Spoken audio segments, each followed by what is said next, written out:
త్వరగా టిఫిన్ పెట్టు, స్కూల్కి వెళ్ళాలి అంది సంధ్య. రాజ్యమ్మ ఉదయమే లేచి కూతురు, కొడుకు, భర్త ఎవరి పని మీద వారు వెళ్తారని ఇంటి పనులు అవగొట్టుకుని కాఫీ పెట్టి అందరికీ ఇచ్చాక వంటకి పెట్టింది. అన్నం కూర చేసి అందరికీ బాక్సులో సర్దింది వేడి తగ్గాక. తర్వాత వాళ్లకు టిఫిన్ చేసి ముగ్గురికి పెట్టింది. అప్పటికే తయారై టిఫిన్ తిని ఎవరి దారిన వాళ్ళు వెళ్ళారు. అప్పుడు గాని రాజ్యమ్మకు కొంత విశ్రాంతి దొరికింది కాదు. సంధ్య 10th చదువుతుంది, మురళి 8th చదువుతున్నాడు. గుణశేఖర్ కరెంట్ ఆఫీసులో క్లర్క్గా పనిచేస్తున్నాడు. పొద్దున ఉన్న హడావుడి తర్వాత ఉండదు. అంత పని చేయాలంటే ఉదయం 4:30కే లేస్తే కానీ అన్ని పనులు అనుకున్నట్లు అయిపోతుంటాయి. అందరికీ సమయానికి అందించగలుగుతుంది.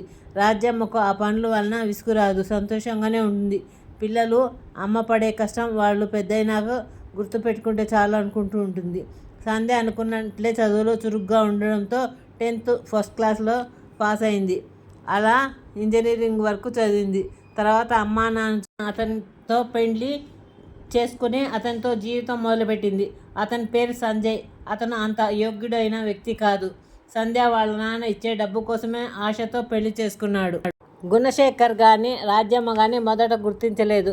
మురళి అక్క సంతోషంగా కనిపించడం లేదని అన్నాకనే మాత్రమే రాజ్యమ్మ కూతుర్ని పదే పదే అడిగి చెప్పకపోయేసరికి భర్తతో ఎందుకు సంధ్య సంతోషంగా కనిపించడం లేదని చెప్పేసరికి సరే సంధ్యతో మాట్లాడతానని మురళితో కలిసి సంధ్య వాళ్ళు ఉంటున్న ఊరికి వచ్చారు. సంజయ్ ప్రవర్తన, అతను లెక్కలేనితనం, సంధ్యతో మాట్లాడే విధానం గమనించసాగారు. సంజయ్ బయటికి వెళ్ళాక సంధ్యను కూర్చోబెట్టుకుని నిదానంగా మాటల్లో పెట్టి అన్ని విషయాలు తెలుసుకున్నారు.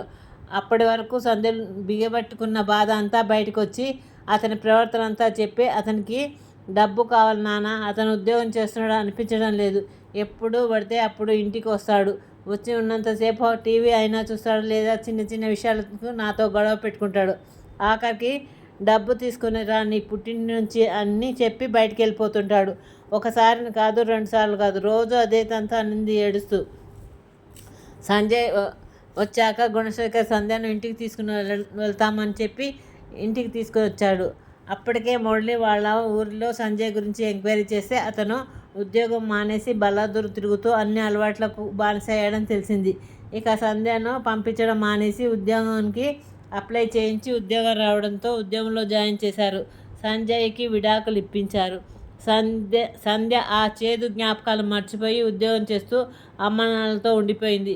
గుణశేఖర్ రాజ్యమ్మ మంచి సంబంధం వస్తే ఎంక్వైరీ చేసి సరి పెళ్లి చేయాలనుకున్నారు. ఇలాంటి సంఘటనలు ఎక్కువ కనిపిస్తున్నాయి ఇప్పటి కాలంలో. ఏమంటారు?